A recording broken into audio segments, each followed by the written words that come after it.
A few moments later. Assalamualaikum warahmatullahi wabarakatuh. Perkenalkan, nama saya Revalina Jatuh Hamdani dari kelas 7F. Perkenalkan, nama saya Mesya Diana Lestari dari kelas 7F. Perkenalkan, nama saya Alispa Agustina dari kelas 7F. Perkenalkan, nama saya Nakita Salsabila dari kelas 7F.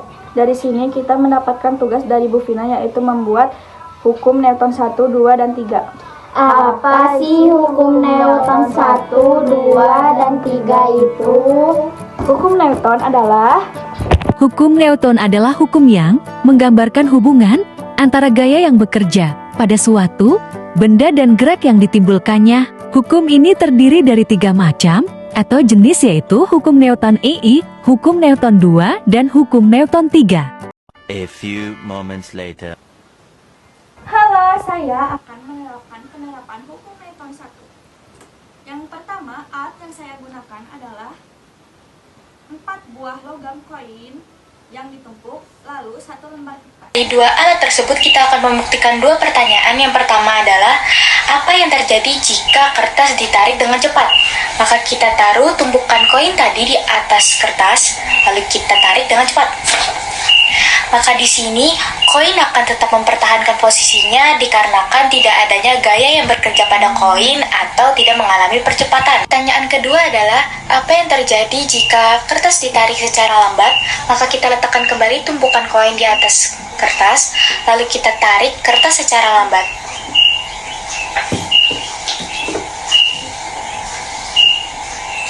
Hal ini membuktikan bahwa adanya percepatan atau gaya eksternal yang mengenai tumpukan koin sehingga tumpukan koin tersebut mengikuti pergerakan kertas. Hal ini sesuai dengan isi hukum Newton 1 yang berbunyi, semua benda akan tetap diam atau bergerak lurus beraturan selama tidak ada gaya eksternal yang mengenainya.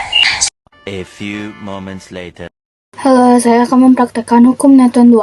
Alat-alat yang digunakan adalah 1 buah uang logam sebagai massa atau beban, 1 buah kardus sebagai bidang miring yang bermukaan kasar, 1 buah papan sebagai bidang miring yang bermukaan halus. Pada praktikum kedua ini akan membuktikan pertanyaan, jika beban diletakkan pada 2 bidang miring yang berbeda permukaan, maka apa yang terjadi pada beban dan manakah percepatan yang lebih besar? Maka kita lakukan percobaan pertama pada bidang miring yang bermukaan halus. Lalu kita akan letakkan koin di atas bidang miring.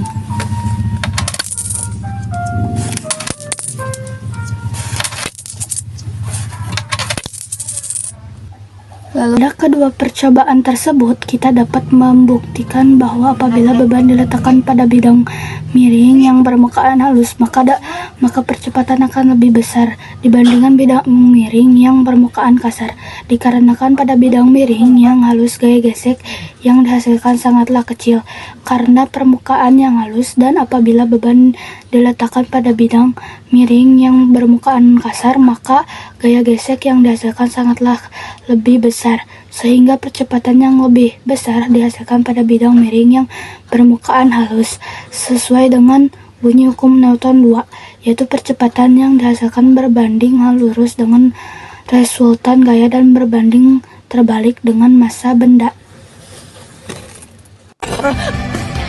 It's Princess Melia! Don't just float there like a jellyfish! Bombastic side-eye.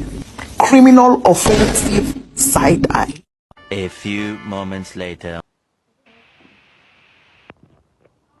Pada praktikum ketiga, kita melakukan 2 percobaan. Yang pertama adalah memukul-mukul dinding menggunakan tangan.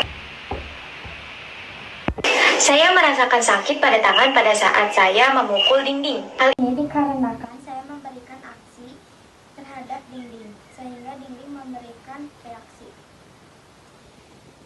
yang sama besar terhadap saya, sehingga tangan saya terasa sakit.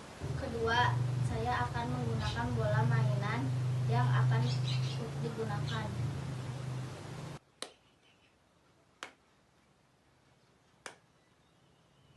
Sehingga lantai memberikan gaya reaksi sama besar berlawanan arah kepada saya, sehingga bola yang dihasilkan memantul.